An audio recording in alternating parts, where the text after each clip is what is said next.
श्री गुरु चरण सरोज रज निज मन मुकुर सुधार वर्णहु रघुबर विमल जस जो दायक फल चार। बोलिए सियावर रामचंद्र की जय। सिय राम मैं सब जग जानी करऊं प्रणाम जोर जुग पानी। आइए हमारे जीवन को दुखों से मुक्त करने वाले, तनाव से मुक्त करने वाले, चिंताओं से मुक्त करने वाले धर्म के नवे लक्षण पर विचार करें। धर्म का जो नवा लक्षण है वो सत्य है। सत्य की उपलब्धि जीवन में कैसे हो? सत्य हम उसे कहते हैं जो हमेशा है। जो अभी है कल न रहेगा वो सत्य नहीं है। सत्य की उपलब्धि कैसे होती है? सत्य कहीं पाना नहीं है, सत्य है, लेकिन सत्य के ऊपर जो आवरण पड़ गए हैं उन्हें हटाना है। धर्म के 4 चरण माने जाते हैं: सत्य, तप, दया, दान। ये चारों चरण क्या हैं? सत्य तो है जीवन में, हमारा स्वभाव है, हमारा स्वरूप है। ये तप, दया और दान, ये जो हमारे ऊपर आवरण पड़े हुए हैं। काम को हटाने के लिए तप है, लोभ को हटाने के लिए दया है, लोभ को हटाने के लिए दान है, क्रोध को हटाने के लिए दया है। तो जब हमारा अंतःकरण काम, क्रोध, लोभ से मुक्त हो जाता है तो हमें सत्य के दर्शन होने लगते हैं।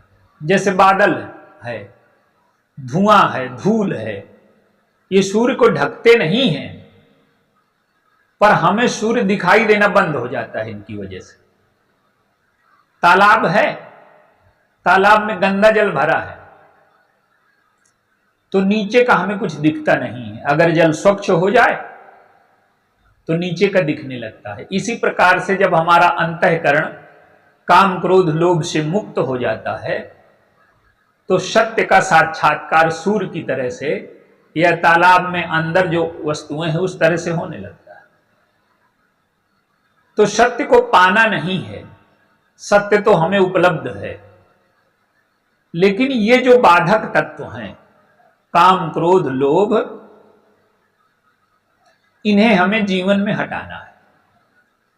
देखिए हमारी जो संस्कृति है, हमारा जो धर्म है, उसमें अलग अलग पद्धतियों के लिए अलग अलग दवाएं हैं। धर्म कहता है कि सत्य, तप, दया, दान। काम, क्रोध, लोभ को हटाने के लिए तप, दया, दान। और योग अहिंसा, सत्य, अस्तेय, ब्रह्मचर्य, अपरिग्रह। लोभ को हटाने के लिए 2, अस्तेय और अपरिग्रह। काम पर विजय के लिए ब्रह्मचर्य, क्रोध पर विजय के लिए अहिंसा। ये जब जीवन में आ जाएगा तो सत्य स्पष्ट हो जाएगा। तो योग का मार्ग दूसरा है, धर्म का मार्ग तीसरा है, ज्ञान का मार्ग अलग है, भक्ति का मार्ग अलग है। भक्ति में काम की दवा क्या है? काम रस की ओर ले जाता है, तो हम विषयों से के रस के स्थान पर भगवान के रूप में, भगवान के नाम में, भगवान की लीला में, भगवान के धाम में डूब जाएं तो जो मन हमें विषयों की ओर ले जाता है वो भगवान की ओर ले जाएगा तो काम का इलाज हो गया। तो इसी प्रकार से अलग अलग मार्गों में अलग अलग प्रकार की दवाएं दी गई।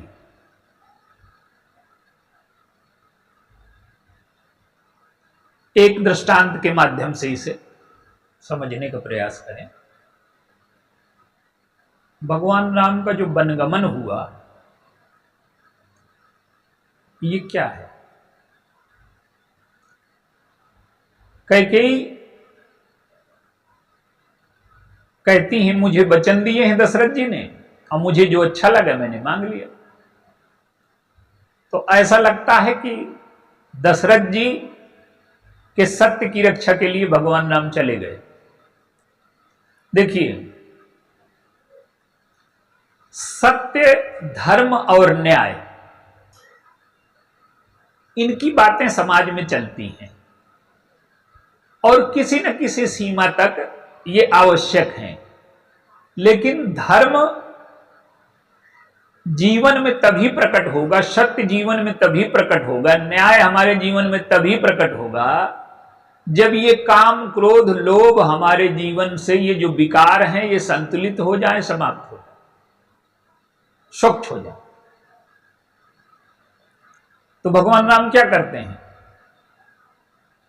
सत्य की जो परिभाषा है लोग अपने स्वार्थ के हिसाब से निकालते हैं। भगवान राम कह सकते थे कि सत्य मेरे पक्ष में है, लेकिन उन्होंने क्या किया कि सत्य को प्रकट करने के लिए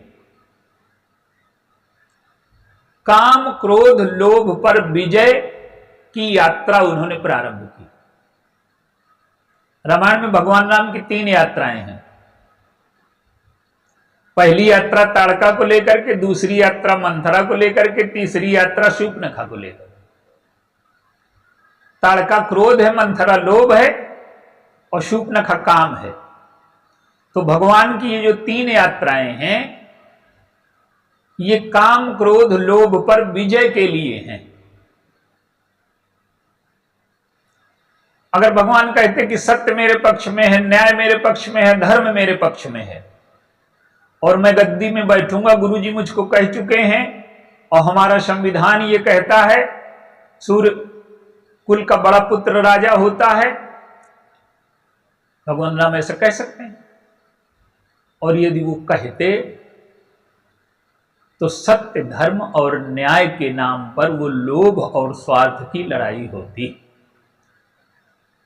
तो भगवान राम सत्य को प्रकट करने के लिए ये यात्रा करते हैं। लोभ को उन्होंने त्याग से परास्त किया। कैकेयी का जो लोभ है, कैकेयी का जो कपट है, कैकेयी की जो कुटिलता है, कैकेयी का जो षड्यंत्र है, उसका उत्तर भगवान राम ने वैसे नहीं दिया जैसे समाज में दिया जाता है। लोग कहते हैं कि सत्य तो मेरे पक्ष में है, धर्म तो मेरे पक्ष में है, न्याय तो मेरे, वो सत्य, धर्म, न्याय को काम, क्रोध, लोभ के पक्ष में खड़ा करने का प्रयास है जीवन में। बस हम लोग यही करते हैं, काम, क्रोध, लोभ के पक्ष में हम सत्य, धर्म, न्याय को खड़ा करते रहते हैं। और सत्य, धर्म, न्याय तभी प्रकट होगा जब काम, क्रोध, लोभ से मुक्त हो जाए।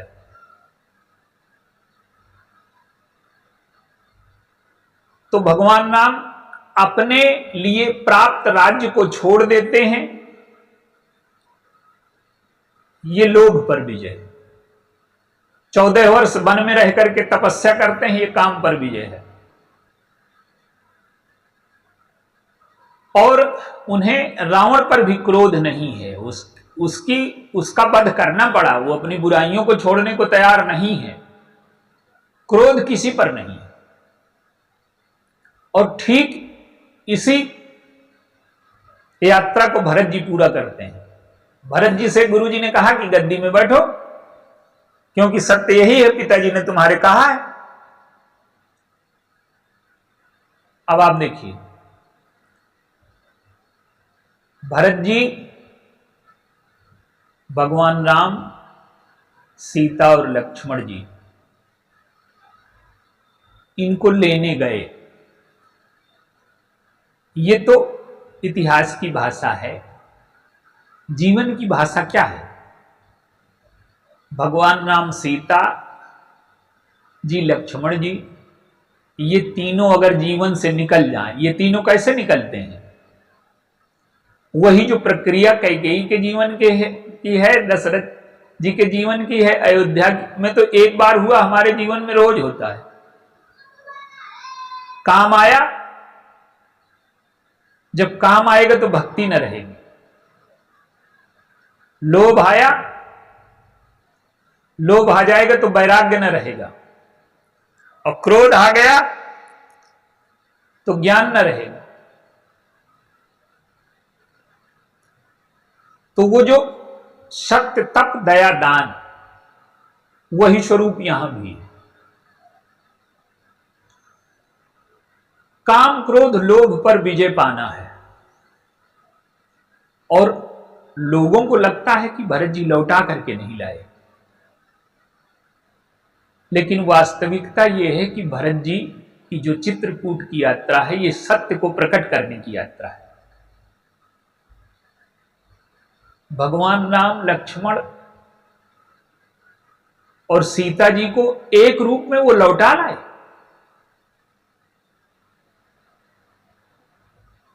गुरुजी साथ में गए हैं, गुरुजी को लगता है कि ये भावना में बह करके धर्म का पालन न करेंगे, लेकिन जब गुरुजी चित्रकूट गए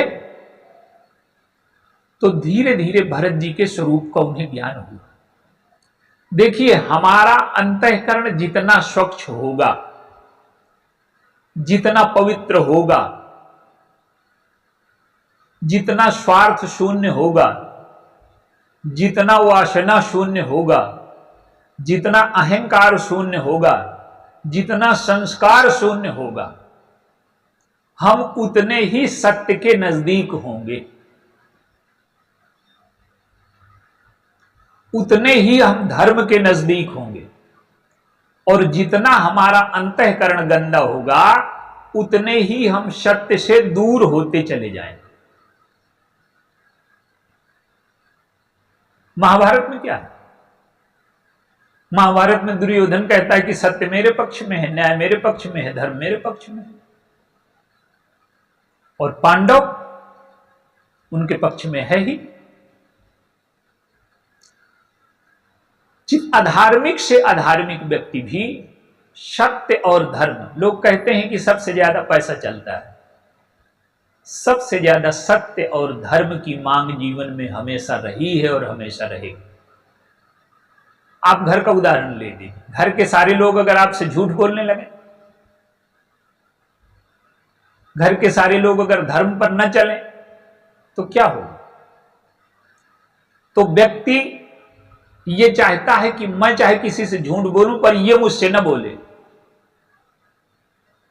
मैं चाहे धर्म पर न चलूं पर ये धर्म पर चले, हम चाहे किसी के घर के धन पर नजर रखें, चाहे बहू बेटी पर, कोई हमारे घर में न रखे। तो धर्म की मांग दूसरों के लिए और सत्य की मांग दूसरों के लिए, ये हमारे जीवन का स्वभाव है। तो भरत जी क्या करते हैं कि सत्य और धर्म के नाम पर वो गद्दी पर नहीं बैठते, अपने स्वार्थ का समर्थन नहीं करते। चित्रकूट जाने के बाद कैसे लौटा करके गए? धर्म की स्थापना, सत्य की स्थापना कैसे होगी जीवन में? भरत जी कहते हैं कि सत्य के नाम पर उसे निकाल दिया गया जो गद्दी का अधिकारी था। यह सत्य है क्या? जीवन में सत्य के नाम पर अगर ईश्वर चला जाए, सत्य क्या करता है? हमें जीवन में सरलता देता है, सहजता देता है। वो कहते हैं कि कौन सा सत्य है जो ईश्वर को बहिष्कृत कर दे, जीवन से भक्ति को बहिष्कृत कर दे, वैराग्य को बहिष्कृत कर दे। तो वो क्या करते हैं? चित्रकूट से एक रूप में तीनों को लौटा लाते हैं। 14 वर्ष वैराग्य पूर्वक व्यतीत किए, ये लक्ष्मण जी का लौटा लाना। काम क्रोध लोभ पर उन्होंने विजय पाई। 14 वर्ष तपस्या करते हैं, ये काम पर विजय है। गद्दी पर नहीं बैठते, ये लोभ पर विजय है। और भक्ति पूर्वक राज्य चलाते हैं, मंथरा को छुड़ा देते हैं, ये क्रोध पर विजय है। तो सत्य हमारे जीवन में प्रकट होगा जब हमारा अंतःकरण स्वच्छ होगा, शुद्ध होगा, पवित्र होगा। स्वार्थ की मात्रा, अहंकार की मात्रा, वासना की मात्रा जितनी हमारे जीवन में घटती जाएगी, उतना हम सत्य के नजदीक खड़े होंगे। आज क्या है, मंथरा के चरित्र आप देखिए। खाइए पहिरिए राज तुम्हारे, और सत्य कहे नहीं दोष हमारे। कहती है कि मैं तुम्हारा खाती हूं, तुम्हारा पहनती हूं, और मैं सत्य कह रही हूं। अब मंथरा का सत्य क्या है? सत्य के नाम पर परिवार में झगड़ा खड़ा कर देना। सत्य में असत्य कैसे मिलाती है?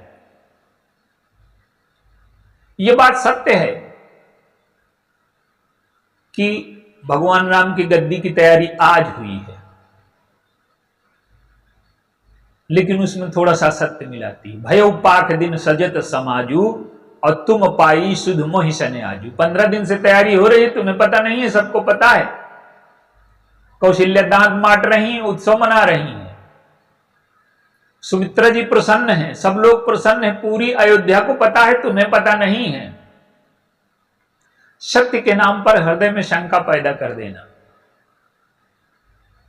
दूसरा सत्य क्या है?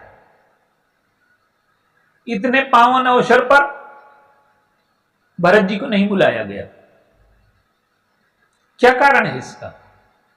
इसके पीछे कोई ना कोई षड्यंत्र है। तो जब सत्य के नाम पर झगड़ा लगाया जाए, सत्य के नाम पर द्वेष पैदा किया जाए, घृणा पैदा किया जाए, समाज में आज यही हो रहा है।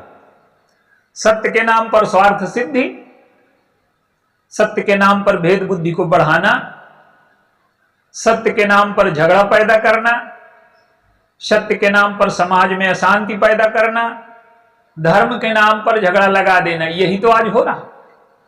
मंथरा यही कह रही। तो मंथरा और कैकेयी का जो नकली सत्य है,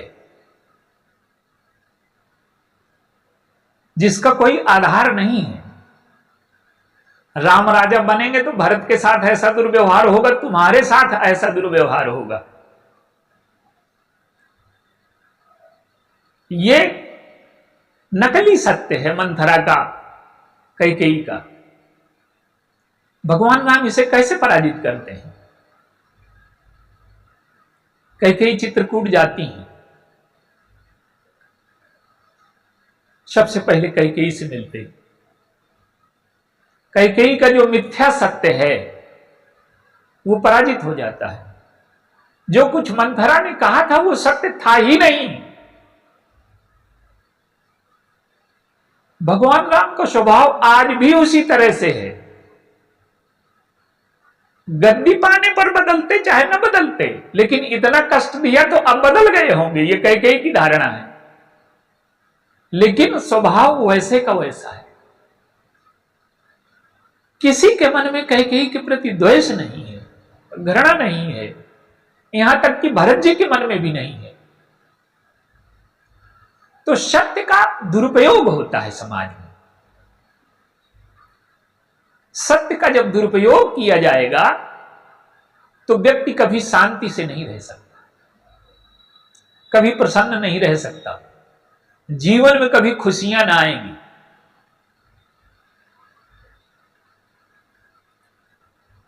तो सत्य का जो प्रयोग है वो काम क्रोध लोभ की पूर्ति के लिए नहीं। हम क्या करते हैं कि सत्य को, धर्म को, न्याय को, शास्त्र को, मंथरा यही तो कहती है, सत्य को, धर्म को, न्याय को, शास्त्र को सब असत्य के पक्ष में खड़ा कर देती है।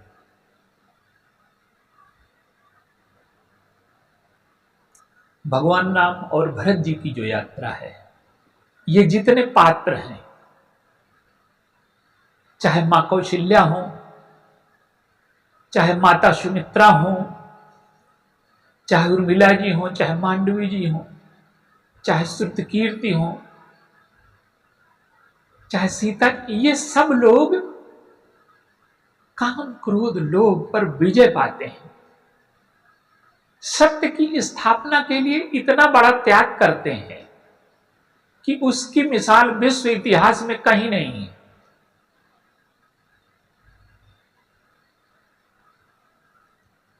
सत्य को स्वार्थ सिद्धि का साधन नहीं बनाते, सत्य को अंतःकरण की शुद्धि का माध्यम बनाते हैं। सुमित्रा अम्बा है, कौशल्या अम्बा है। आप देखिए, कई कहती हैं कि कौशल्या ने ऐसा षड्यंत्र किया है, मैं उनके लड़के को वन भेज दूंगी। लेकिन कौशल्या जी के मन में कोई भेद बुद्धि नहीं है। तो जीवन में सत्य हमारे प्रकट होगा जब हम काम क्रोध लोभ को संतुलित कर लें, इस पर विजय पा लें, ये हमारे ऊपर नियंत्रण न कर पाए। जीवन में इन्हें हम स्वीकार करके गंदगी की ओर न जाएं। जीवन में जब हम इन पर विजय प्राप्त कर लेंगे, काम क्रोध लोभ पर, तो हमारे जीवन में सत्य का स्वरूप प्रकट हो जाएगा। हमें अनुभव हो जाएगा जीवन का। आज देखिए, आज लोगों को भ्रम है क्या, कि उनको भ्रम है कि हमें ज्ञान हो। सब लोग अपने को ज्ञानी मानते, जबकि विज्ञान क्या करता है कि विज्ञान की दो शाखाएं, एक सिद्धांत एक प्रयोग। तो जो सत्य है, धर्म है, ये सब जीवन की प्रयोगशाला में सिद्ध किए जाते हैं। ये सिद्धांत से इनमें काम नहीं चलता। अगर विज्ञान का कोई सिद्धांत प्रयोग में सिद्ध ना हो पाए तो वो व्यर्थ है। इसी प्रकार सत्य और धर्म के जितने सिद्धांत हैं वो जीवन की प्रयोगशाला में सिद्ध किए जाते हैं। सत्यम वद धर्मम चर, honesty is the best policy. चाहे दुनिया में कहीं हो, सत्य की मांग, धर्म की मांग हर जगह है और रहेगी।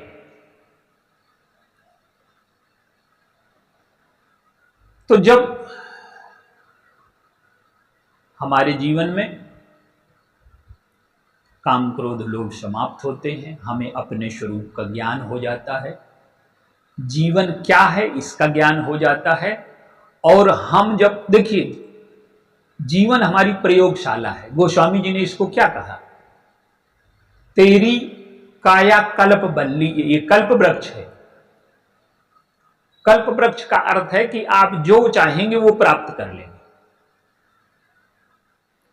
ईश्वर भी कल्प वृक्ष है, हमारा जीवन भी कल्प वृक्ष है।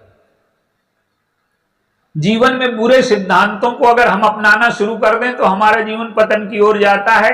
इसके लिए बहुत उदाहरण देने की जरूरत नहीं है। और अगर हम श्रेष्ठ सिद्धांतों को अपना लें तो हमारा जीवन ऊपर की ओर जाता है। जैसे विज्ञान में प्रयोग होता है, वैसे धर्म में अनुभव होता है। प्रयोग और अनुभव दो अलग अलग चीजें नहीं हैं। जब हम धर्म का प्रयोग करेंगे, जीवन में सत्य का प्रयोग करेंगे,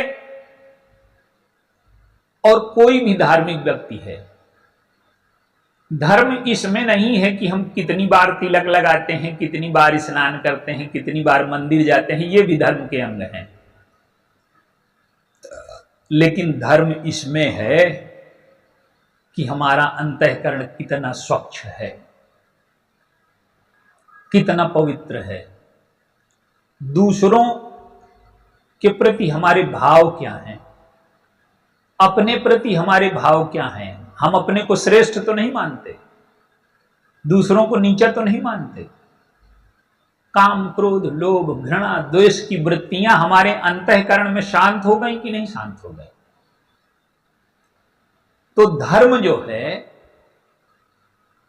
जब स्वच्छता, यहां तक की जो यात्रा है, धृति क्षमा दमो अस्तेयम शौचम इंद्रिय निग्रह, धीर विद्या, यहां तक कि जब हम यात्रा कर लेते हैं, ये जीवन में जब हम उतार लेते हैं, तब सत्य प्रकट होता है। आज क्या है कि लोगों को जानकारी है, ज्ञान थोड़ा है, अनुभव थोड़ा किया है उन्होंने जीवन में। द्रोणाचार्य युधिष्ठिर से कहते हैं कि सदा सत्य बोलो। धर्म के 10 लक्षण उन्होंने पांडवों को, कौरवों को पढ़ाए, तो सबने याद करके बता दिया धर्म के 10 लक्षण ये है। युधिष्ठिर से पूछा गया, द्रोणाचार्य पूछते हैं कि धर्म का लक्षण क्या है? उन्होंने कहा कि सत्य। दूसरा लक्षण, वो कहते हैं कि दूसरे तक अभी नहीं मैं पहुंचा, सत्य को ही जीवन में उतारने का प्रयास कर रहा हूं। जब दूसरी कक्षा में पहुंचूंगा तब बताऊंगा। तो याद कर लेना थोड़ा है कि जीवन में हमने याद कर लिया तो जीवन में आ गया। युधिष्ठिर कहते हैं कि जीवन में जब सत्य उतर जाएगा तब दूसरे लक्षण की बात करूंगा। तो ये जितने धर्म के लक्षण बताए जा रहे हैं, धर्म के जितने लक्षण हैं, ये सब जीवन में प्रयोग करके सिद्ध करने के लिए हैं। ये याद करने के लिए नहीं है, स्मरण के लिए नहीं है। तो जीवन हमारा एक प्रयोगशाला है, और उस प्रयोगशाला में हम धर्म के इन लक्षणों को अगर सिद्ध करें, जीवन में उतार लें, तो हमारे जीवन में जैसे ही सत्य प्रकट होगा, हमें यथार्थ का ज्ञान हो जाएगा, जीवन का ज्ञान हो जाएगा, ईश्वर का ज्ञान हो जाएगा, ईश्वर तक कैसे पहुंचना है इसका ज्ञान हो जाएगा। जीवन से सारे दुख दूर हो जाएंगे, जीवन से सारे दर्द दूर हो जाएंगे, जीवन से सारे आशंकाएं, सारा भय, सारी पीड़ा, सारा संताप, सारा तनाव, ये सब दूर हो जाएगा। जीवन प्रसन्न हो जाएगा, प्रफुल्लित हो जाएगा, प्रमुदित हो जाएगा, और जीवन में सब तरह से स्वच्छता आ जाएगी और सत्य की स्थापना होगी।